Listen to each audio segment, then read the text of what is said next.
할렐루야. 여러분 참 잘 오셨습니다. 제가 이 장작근 세미나에 오면서 설교 부탁을 받으면서 좀 생각을 해봤습니다.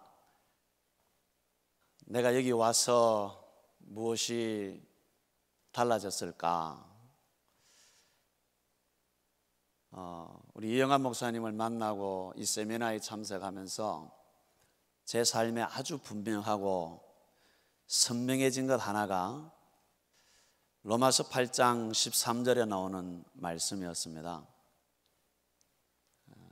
육신대로 살면 죽고 또 영으로 육을 죽이면 산다는 말씀이었습니다. 이영환 목사님 말씀을 전하시다가도 44분만 되면은 잘 죽어야 한다고. 처음에는 그 말이 잘 이해가 안 됐어요. 근데 시간이 지나면서 이게 진짜 육이 죽어야 되는구나.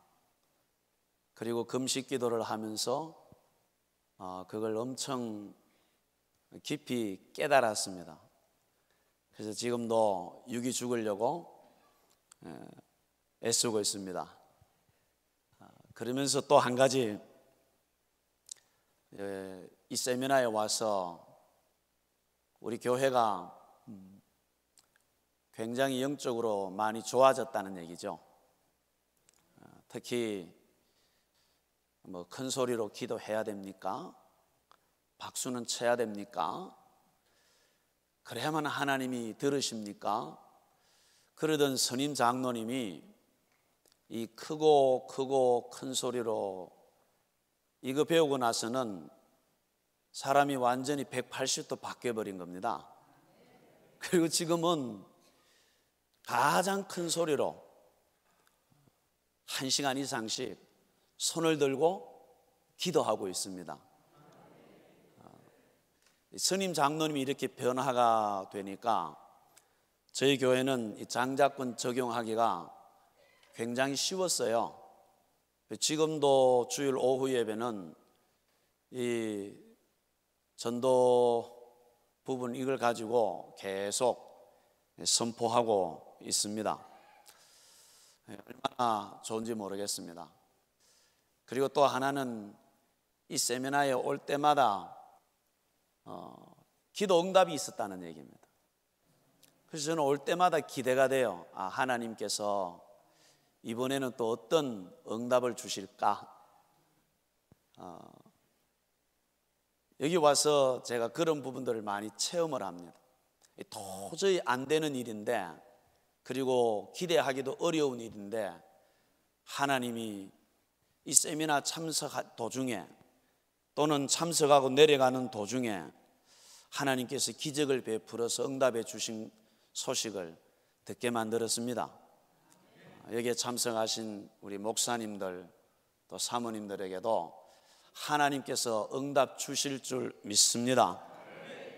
그 중에 하나가 뭐였느냐 하면은 우리 교회 청년 하나가 이 뇌가 혈관이 막히고 이런 아주 어려운 수술이 있었는데 지방에서는 수술도 불가하다 그랬고 서울 쪽에서도 어렵다고 했어요.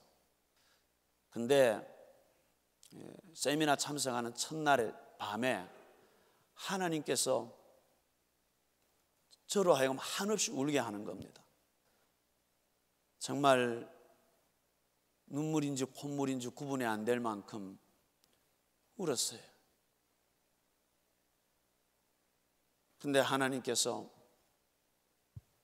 됐다, 그만 기도해라, 그 음성을 주시는 겁니다. 그런 순간에 그렇게 흐르던 눈물이 그냥 뚝 그치는 거예요. 그리고는 그 아이가 건강하게 된 걸 보게 됐습니다. 하나님은 살아계시는 겁니다.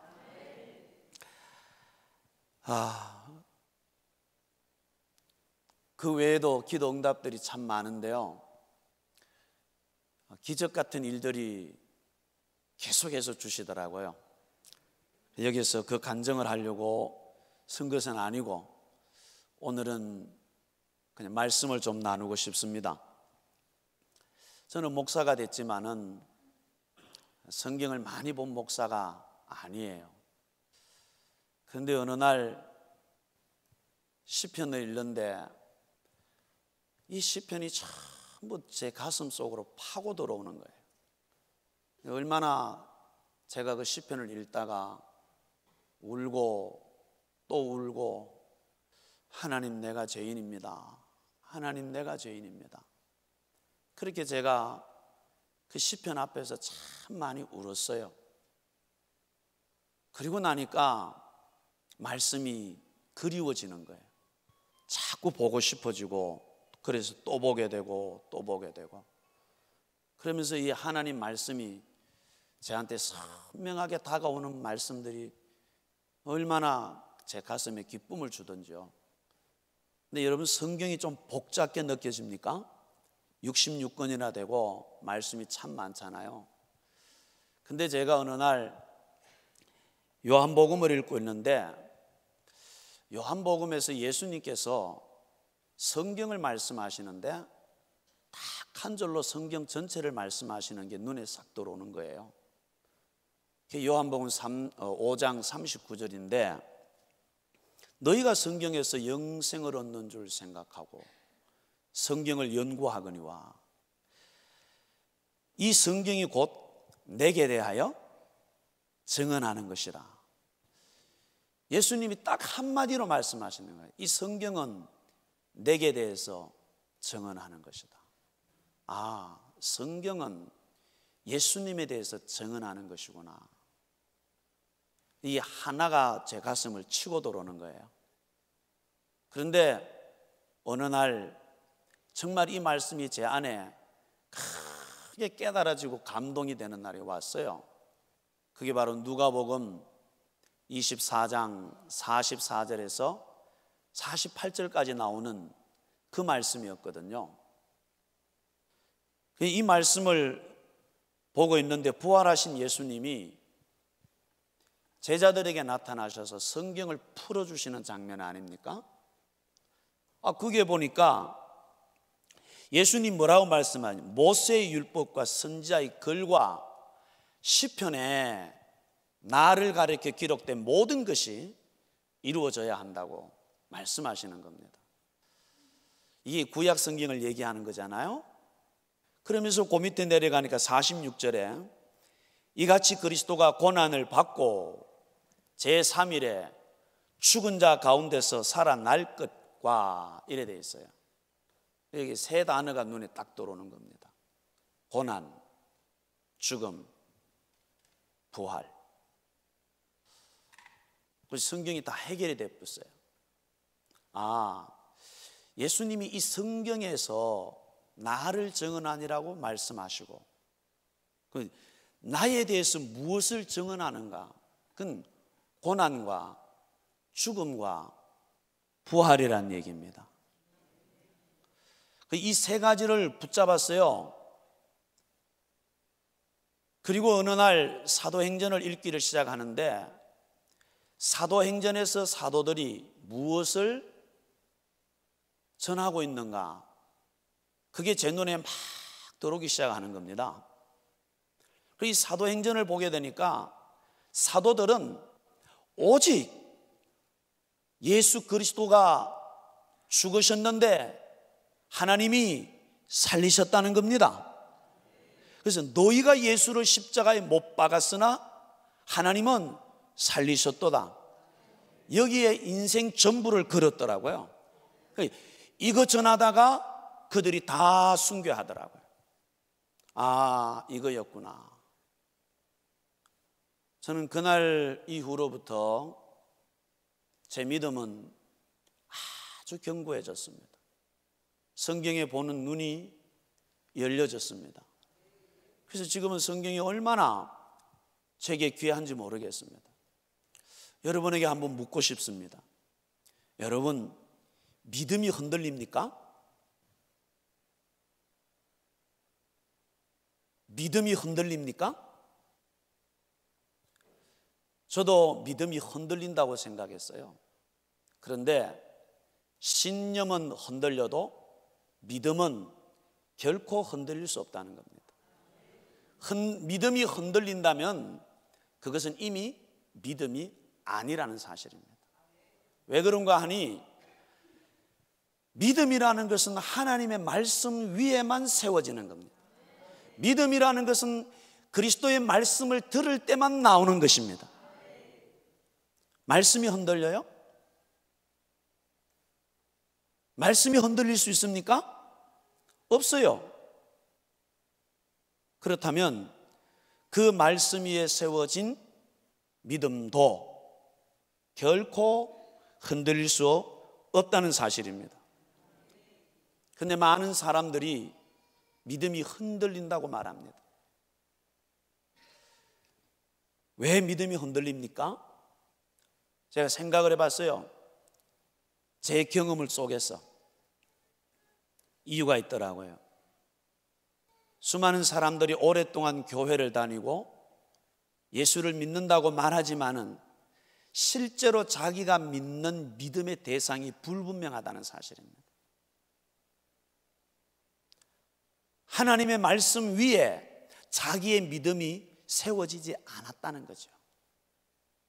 그러니까 감정에 따라서, 기분에 따라서, 환경에 따라서 그 믿음이 요동을 치는 겁니다. 말씀 위에 세워진 신앙이라는 것은 결코 흔들릴 수 없다는 겁니다. 그래서 그렇구나. 정말 우리 믿음의 대상이 선명하게 보일수록 우리는 흔들릴 수 없고 큰 확신 가운데서 신앙생활 할 수 있죠. 아멘입니까? 그렇습니다. 근데 여러분, 디모데전서 1장에 보니까 이런 말씀이 있습니다.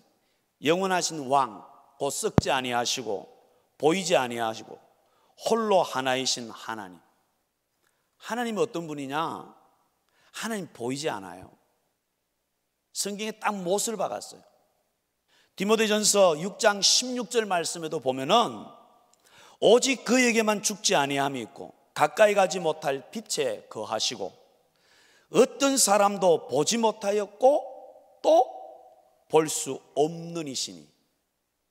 하나님요, 어떤 사람도 보지 못했다고 기록을 하고 있습니다. 하나님요, 볼 수 없어요. 그런데 볼 수도 없고 보이지도 않는 하나님을 여러분은 어떻게 믿을 수 있습니까? 우리가 전도를 하다 보면은 하나님 봤냐? 하나님 봤냐? 그러잖아요. 그때 여러분들은 어떻게 대답을 하십니까? 성경에도 말했어요. 하나님 안 보인다고요. 볼 수 없다고요.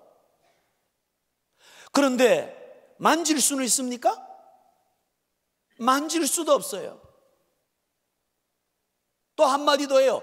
가까이 가지 못할 빛에 거한다. 가까이 갈 수도 없어요. 아니, 우리 보고 보이지도 않고 볼 수도 없고 만질 수도 없는 하나님을 도대체 어떻게 믿으라는 겁니까? 많은 사람들이 교회를 다니면서 그냥 하나님 하니까 하나님 자신이 믿는다고 생각해요. 그러나 실상 너무나 많은 사람들의 신앙이 그 하나님을 믿는다고 말하는 그것이 흔들리는 거예요. 우리 성경에 보면은 예수님의 제자 빌립, 예수님과 함께 먹고 마시잖아요. 기적을 보잖아요. 예수님으로부터 직접 가르침을 받잖아요. 그런데 어느 날 예수님께 말합니다. 예수님, 우리에게 아버지를 보여주면 족하겠습니다. 빌립도 아버지가 보고 싶었어요. 정말 여러분 안 보여요? 하나님의 존재만 확실하다면, 하나님의 존재만 내가 볼 수 있다면, 하나님의 존재만 믿을 수 있다면 내 믿음은 흔들릴 수 없이 달려갈 수 있을 터인데, 볼 수도 없고 보이지도 않는 하나님, 어떻게 내가 확신하면서 믿을 수가 있냐 이 말이에요. 저는 깨달았습니다. 인간의 방법으로는 아무리 애써도 하나님 만날 수 없고 하나님 믿을 수 없다는 것을요. 그래서 우리가 하나님을 믿을 수 있고 하나님을 만날 수 있는 길은 인간의 방법이 아니라 하나님의 방법이라는 겁니다. 자, 여러분들이 저와 약속을 한다고 하면 생각을 해 보십시오. 한 번도 여러분들이 저를 본 적이 없습니다. 그런데 저와 약속을 했습니다. 저를 어떻게 알아볼 수 있죠? 여러분들은 어떻게 저를 찾을 겁니까? 여러분의 방법으로? 어려워요. 그런데 제가 이렇게 말합니다. 내가 어디에 서 있을 것이며 어떤 옷을 입고 있을 것이며 내가 어떤 모습으로 있을 테니까 나를 찾아오시오. 그러면 여러분은 힘들이지 않고 나를 알아볼 것입니다. 저는 여기에 신앙의 중요한 교훈이 있다고 보는 겁니다. 오늘 너무나 많은 사람들이 자기 방법으로, 자기 생각으로 하나님을 찾습니다. 자기 노력으로, 자기 신앙의 행위로, 자기 어떤 행동으로, 선행으로 하나님을 만나려고 합니다. 저는 깨달았어요.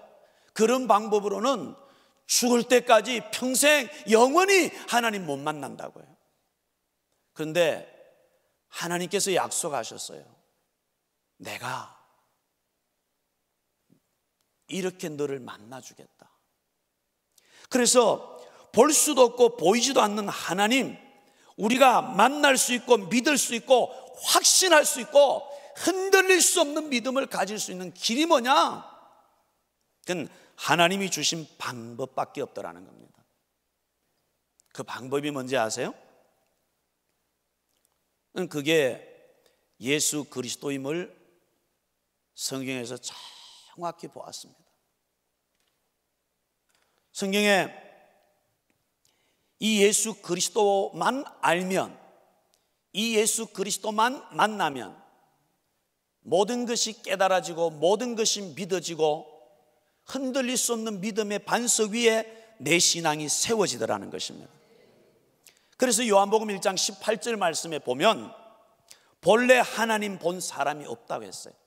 본래 하나님을 본 사람이 없어되 아버지 품속에 있는 독생하신 하나님이 나타내셨느니라. 네, 하나님 안 보여요. 볼 수 없어요. 그런데 독생하신 하나님이 나타내셨다고요. 예수님이 하나님을 볼 수 있도록 오셨다 이 말씀입니다. 골로새서 1장에도 보면은 그는 보이지 아니하는 하나님의 형상이요. 볼 수 없는 하나님을 볼 수 있도록 우리에게 하나님께서 자신을 나타내 주신 그분이 예수더라 이 말씀입니다. 그래서 빌립이 질문을 아버지 한 번만 보여주면 족하겠다고 질문했을 때 예수님 말씀하십니다. 빌립아, 내가 이렇게 오래 너희와 함께 있었을 때 네가 나를 알지 못하느냐? 나를 본 자는 아버지를 보았다. 예수님께서 대단한 말씀을 하신 거예요. 여러분, 이 말씀을 읽는데 가슴이 뛰는 거예요. 하나님을 볼 수도 없고 보이지도 않고 만질 수도 없고 가까이 갈 수도 없는 하나님. 그런데 나를 본 자는 하나님을 보았다는 거예요. 예수님을 통해서 하나님을 볼 수 있다고 우리 예수님이 선언을 하신 것입니다. 여러분, 이게 엄청난 이야기인 거예요. 대단한 선언입니다. 왜냐하면 지금 예수님 자신이 하나님이라고 선언하고 계시는 거잖아요. 우리는 오랫동안 믿어왔기 때문에 이 부분들이 어쩌면 그냥 지나칠 수 있는 부분입니다. 그런데 여러분 한번 생각을 해보세요. 30 간 넘은 총각이 사람들 앞에 서서 내가 하나님이라는 겁니다. 믿을 수 있겠습니까? 여러분, 제가 이 자리에 서서 위 목사가 하나님이라 그러면 믿을 수 있겠습니까? 30살 간먹은 청년이 내가 하나님이라는데 그걸 어떻게 받아들여요, 여러분? 근데 예수님은 지금 자신이 하나님이라는 거예요. 이것만 증명이 된다면은 모든 문제가 풀려지는 것이죠. 그래서 구약에 여러분 잘 아시는 이사야서 9장 6절 말씀에 보시면은 한 아들, 한 아기를 우리에게 주셨다고 했습니다. 이분이 전능하신 하나님, 영존하시는 아버지라 했습니다. 아, 그렇구나. 또 요한일서 5장 20절 말씀에 보면은 예수님이 하나님이시라는 아주 분명하고도 선명한 증거가 기록이 되어 있어요. 그게 이렇게 되어 있습니다. 또 아는 것은 하나님의 아들이 이르러 우리에게 지각을 주사 우리로 참된 자를 알게 하신 것과 또한 우리가 참된 자 곧 예수 그리스도 안에 있는 것이니 그는 참 하나님이시요. 그는 참 하나님이시요. 이 한 구절을 몰라서 이단 앞에 맥을 못 추는 겁니다. 성경은 분명합니다. 예수 그리스도가 하나님이시라고 선언을 하고 있습니다. 로마서 9장 5절 말씀에도 보면은 그리스도는 세세의 찬양을 받으실 하나님이라고 했습니다. 그럼 진짜 하나님 맞습니까? 유대인들이요, 특히 율법의 전문가들, 구약 성경의 전문가들, 하나님을 누구보다도 가장 잘 섬기고 있다고 말하는 유대 종교 지도자들이요, 이 예수님을 공격하고 죽이려고 하죠. 그리고 끝내 죽이죠. 이유가 무엇입니까? 요한복음 5장에 보면은 이들이 예수님을 죽이려는 이유는 자기들의 눈으로 볼 때 틀림없는 인간이잖아요. 그런데 자기를 하나님을 친아버지라 말하고 자기를 하나님과 동등으로 삼았다는 얘기죠. 그것 때문에 이들이 예수님을 십자가에 못 박는 것입니다. 그럼 우리는 여기서 여러분 질문 하나 던져야 돼요. 이 유대인들이 보는 대로 예수님은 틀림없이 인간이잖아요. 틀림없이 사람이잖아요. 그런데 이 30살 간 넘은 청년을 어떻게 그들이 하나님으로 받아들일 수가 있냐 이 말이에요.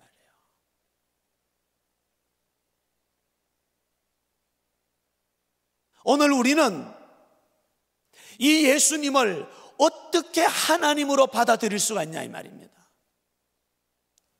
저는 이 질문을 많은 성도들에게 던져봤습니다. 여기에 답을 하고 있는 성도들이 의외로 많지 않다는 것입니다. 여러분들은 이 예수님 어떻게 이분을 하나님으로 믿습니까? 우리가 성경에 보면은요, 예수님의 육신의 부모가 있잖아요.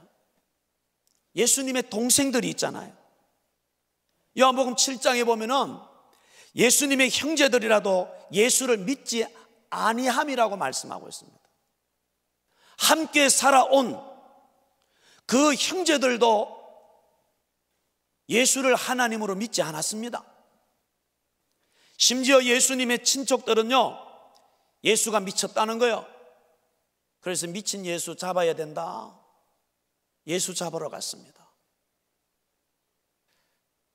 유대종교 지도자들은 두말할 것 없고요, 자기를 하나님이라 한다고 하나님 모욕한다고, 그래서 죽이라는 것입니다. 여러분, 거기에다가요 3년 반 동안이나 예수님을 따라다녔던 제자들은 예수님의 죽음 앞에서 다 도망갔습니다. 베드로는 3번이나 부인했고요, 그것도 저주까지 하면서 말입니다. 이런 예수를 어떻게 우리가 하나님으로 믿을 수 있냐고요? 더군다나 오늘 우리 현실에 여기 계시는 분도 아니고요, 2000년 전 유대 땅에 사셨던 그분 말입니다.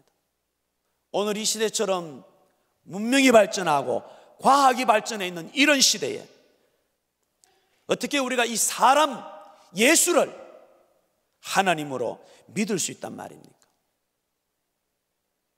여러분, 이 사람 예수를 여러분 어떻게 하나님으로 확신하고 믿을 수 있습니까?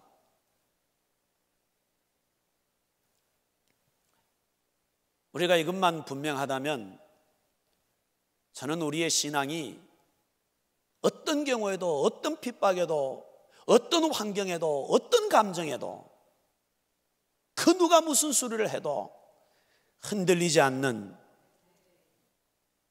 반석 위에 우리의 믿음을 세울 수 있다고 저는 믿습니다. 요한복음 20장 31절 말씀에 보면은 요한이 이렇게 기록했습니다. 오직 이것을 기록함은 너희로 예수께서 하나님의 아들 그리스도이심을 믿게 하려 하며. 요한이 요한복음을 기록한 이유를 딱 한마디로 말합니다. 내가 이것을 기록하는 것은 예수께서 하나님의 아들 그리스도이심을 믿게 하는 거다.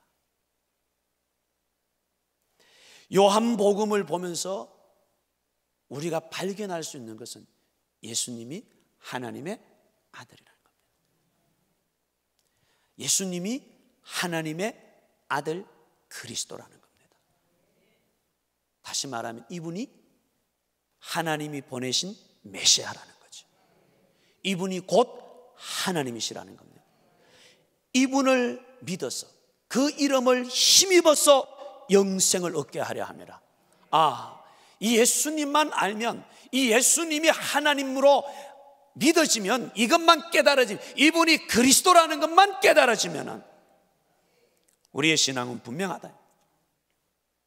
근데 여러분, 이 예수님이 하나님이라는, 이 예수가 하나님의 아들 그리스도라는 것을 어떻게 믿을 수가 있겠습니까? 저는 목회를 하면서 늘 강조하는 부분이 이 부분이 되었어요. 그래서 오늘 여러분 읽으신 말씀 다시 한번 보시겠습니까? 여기 엄청난 말씀 한마디가 들어있습니다. 이 말씀 속에 31절, 이는 정하신 사람으로 하여금, 한번 같이 읽어볼까요? 시작. 이는 정하신 사람으로 하여금 천하를 공의로 심판할 날을 작정하시고 이에 그를 죽은 자 가운데에서 다시 살리신 것으로 모든 사람에게 믿을 만한 증거를 주셨음이니라 하니라. 제 눈을 번쩍 뜨게 만드는 한 단어가 모든 사람에게 믿을 만한 뭘 주셨다고요? 증거를 주셨다는 겁니다. 그래서 우리는 예수를 무턱대고 믿는 게 아니에요. 내 생각으로 믿는 게 아니에요. 그냥 믿으면 되지 하고 믿는 게 아니에요. 믿습니다 한다고 해서 믿어지는 게 아니다 이 말이에요. 하나님은 보이지 않아요. 하나님은 볼 수도 없어요. 하나님은 만질 수도 없어요. 그런 하나님을 믿습니다 한다고 해서 믿어집니까 여러분? 그래서 하나님은 모든 사람에게 믿을 수 있는 증거를 주셨다는 겁니다. 증거. 그래서 우리가 믿는 것은 그냥 생각으로 믿는 것도 아니고요, 느낌으로 믿는 것도 아니고요, 증거로 믿는다고요. 증거로. 누구든지 모든 사람이 믿을 수 있는 증거가 있다는 얘기죠. 이 증거가 뭐냐 이거예요.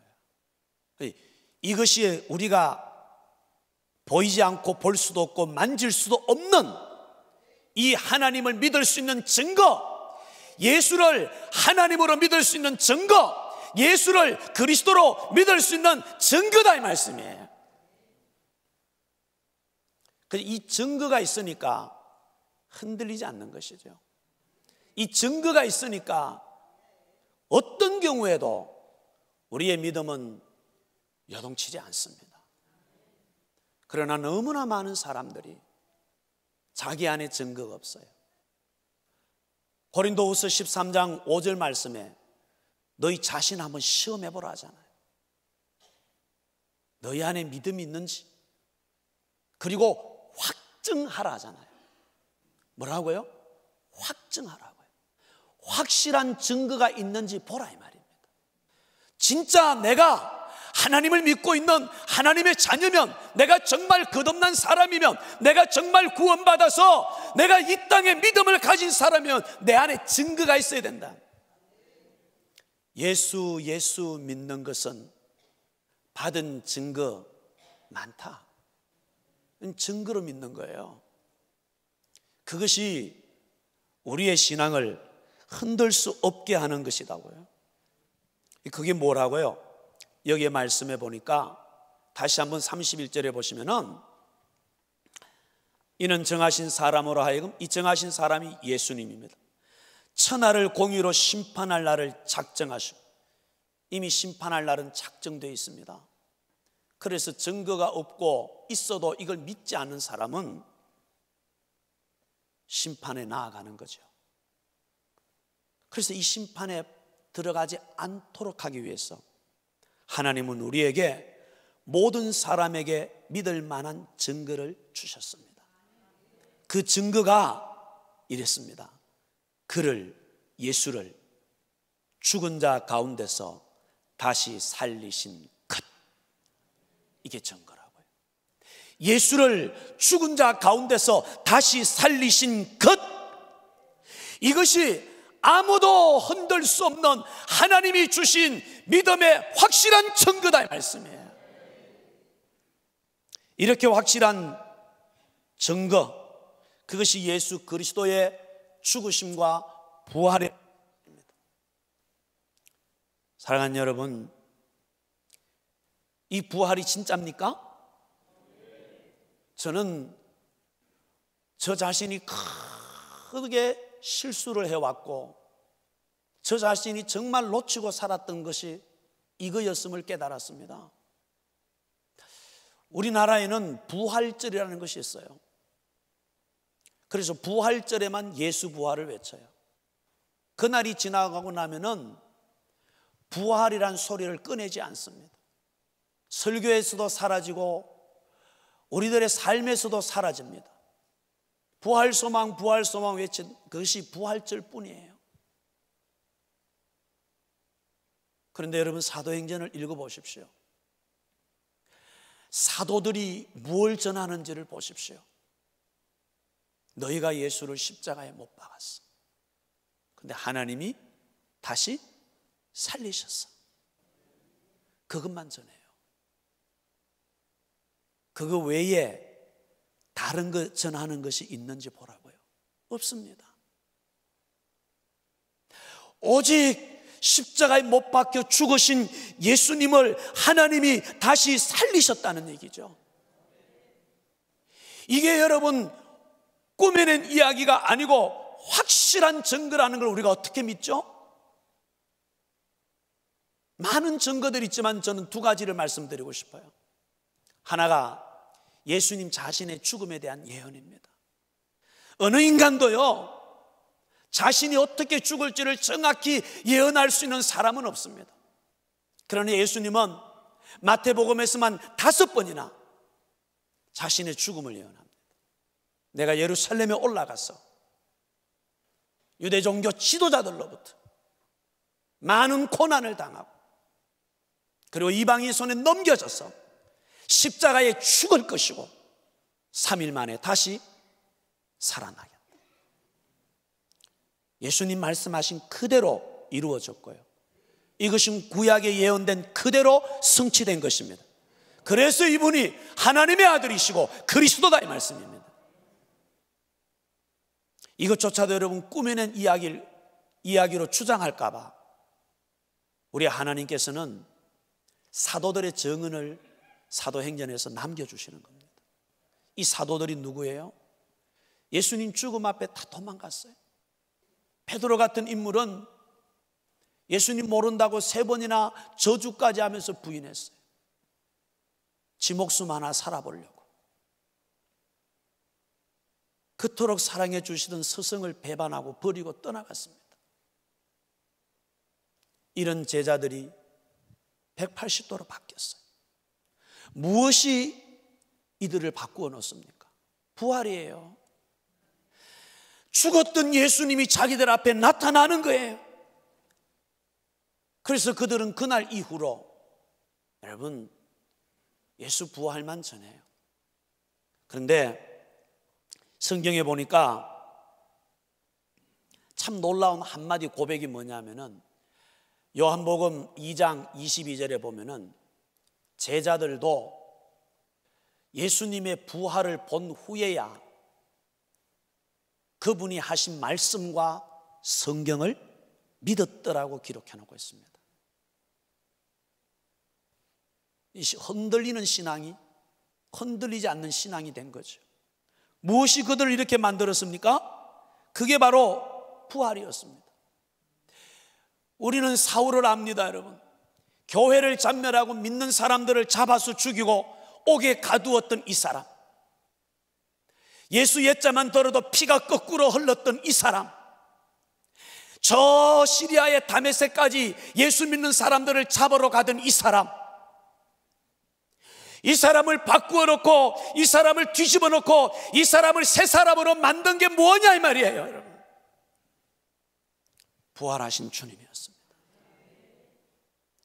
죽었다고만 여겼던 그 예수가 자기 앞에 나타난 거예요. 어떻게 안 뒤집어질 수가 있습니까? 어떻게 변하지 않을 수가 있냐 이 말이에요. 그는 완전히 변해서 그는 가는 곳마다 예수 그리스도 부활, 부활, 예수 부활, 예수 부활, 예수가 그리스도, 예수가 그리스도, 그것만 외치더라고요. 그런데 기적이 일어나는 겁니다. 저는 이게 제 눈에 살아 들어오기 시작했습니다. 사랑하는 여러분, 오늘 본문 말씀에 저를 죽은 자 가운데서 다시 살리신 것으로 모든 사람에게 믿을 만한 증거를 주셨다. 예수 그리스도의 죽으심에서 다시 부활하신 이건 하나님만 하신 것이죠. 그래서 이분이 부활하셨기 때문에 하나님이신 결정적인 증거가 되었습니다. 로마서 1장 4절 말씀에 성결의 영으로는 죽은 자들 가운데서 부활하여 능력으로 하나님의 아들로 선포되었다. 하나님의 아들로 인정되었다. 그렇습니다, 여러분. 이 예수님이 죽은 자 가운데서 부활하심으로 하나님의 아들이라는 것이 정확히 드러났습니다. 로마서 14장 9절 말씀에 이를 위하여 그리스도께서 죽었다가 다시 살으셨으니 곧 죽은 자와 산 자의 뭐가 되려 하심이라고 아십니까? 주가 되려 하심이라. 예수님이 죽으신 것은 우리의 죄 문제를 해결하시기 위해서 죽었고, 예수님이 부활하신 것은 우리의 주가 되시려고 부활하셨다고 부활의 이유를 밝혀놓고 있습니다. 그러므로 우리가 이 예수를 안 믿을 수가 없죠. 이렇게 하나님은요, 우리가 하나님을 믿을 수 있도록 보이지 않는 하나님, 볼 수 없는 하나님, 만질 수 없는 하나님을 그냥 느낌으로 믿는 것이 아니라, 감정으로 믿는 것이 아니라, 생각으로 믿는 것이 아니라 정확한 증거를 보고 믿을 수 있도록 우리에게 예수 그리스도의 죽으심과 부활을 표적으로 주셨습니다. 그래서 예수님도 말씀했습니다. 내가 너희에게 보여줄 것은 요나의 표적밖에 없다고요. 이것 말고 다른 것은 없다는 것입니다. 이렇게 여러분, 분명하게 우리에게 증거를 주셨습니다. 그럼에도 불구하고, 이런 증거가 눈앞에 있고 분명한데도 불구하고 이 예수 그리스도를 믿지 않는 것, 이게 죄입니다. 저는 많은 사람들에게 물어봅니다. 죄가 뭐라고 생각하십니까?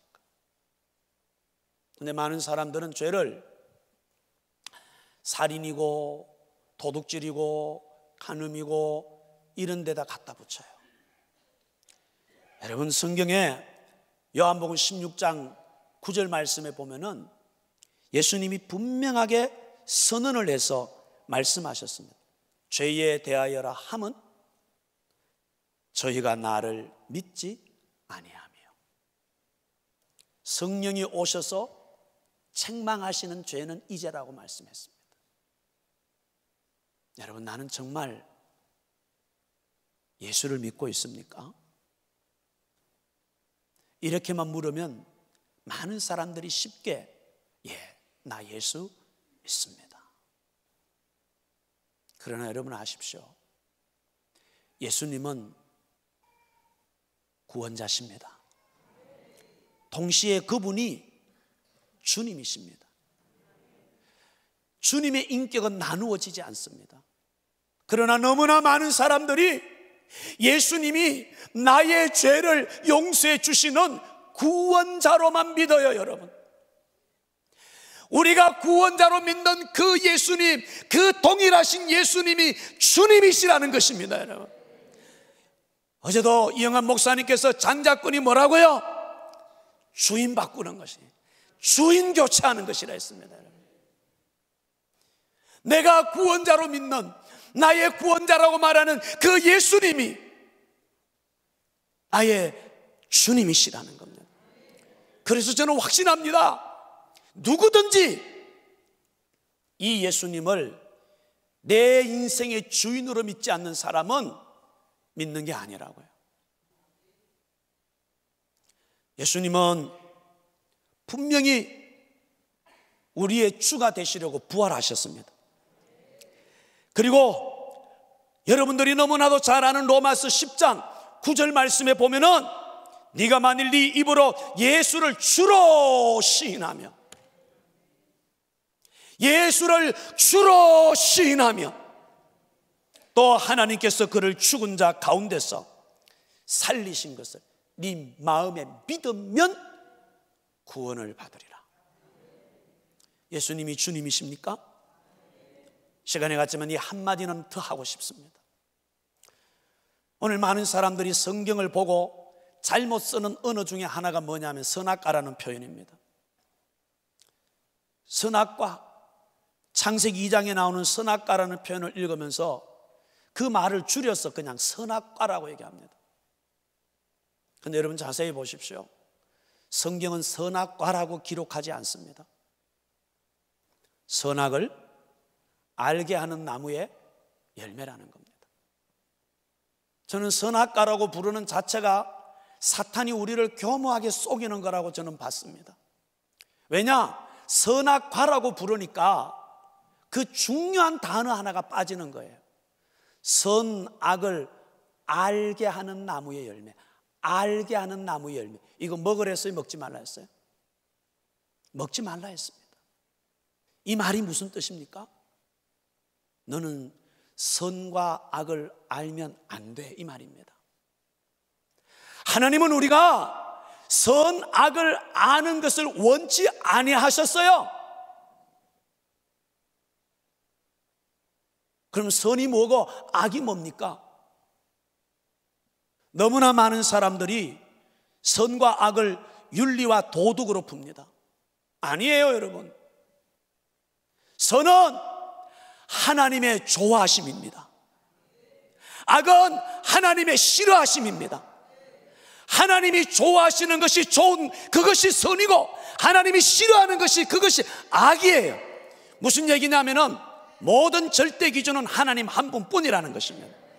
그런데 이 먹지 말라는 선악을 알게 하는 나무의 열매를 인간이 따먹음으로써 기준이 하나님이 아니라 자기가 돼버린 겁니다. 그래서 내가 좋아야 다 좋은 거고, 내가 싫으면 싫은 겁니다. 오늘 얼마나 많은 사람들이 예수를 믿으면서도 내가 좋아야만 된다고 생각하는 거예요. 하나님이 좋은 거 관심 없어요. 하나님이 싫은 거 관심 없어요. 나만 좋으면 돼요. 내가 싫은 거는 남들이 다 좋대도 싫다고 말합니다.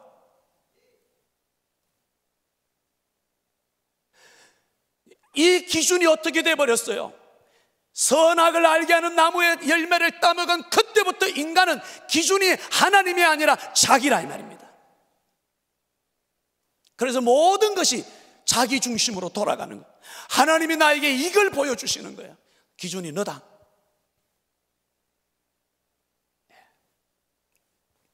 기준이 너다. 그래서 여러분, 말씀을 맺습니다. 왜 우리가 예수를 주인으로 믿어야 되는 겁니까? 이제는 기준이 나면은 내가 주인이잖아요. 그래서 주인이신 예수님께로, 하나님께로 우리의 모든 주인의 자리를 돌려드려야 되는 것입니다. 그것이 예수를 믿는 것입니다. 기도하겠습니다. 하나님 아버지, 은혜를 감사합니다.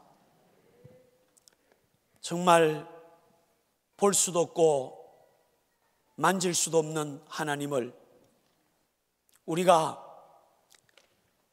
흔들림 없이 분명하게 믿을 수 있는 확실한 증거는 예수 그리스도의 죽으심과 부활입니다. 이 예수님이 모든 죄를 해결해 주시고 우리의 주가 되셨습니다.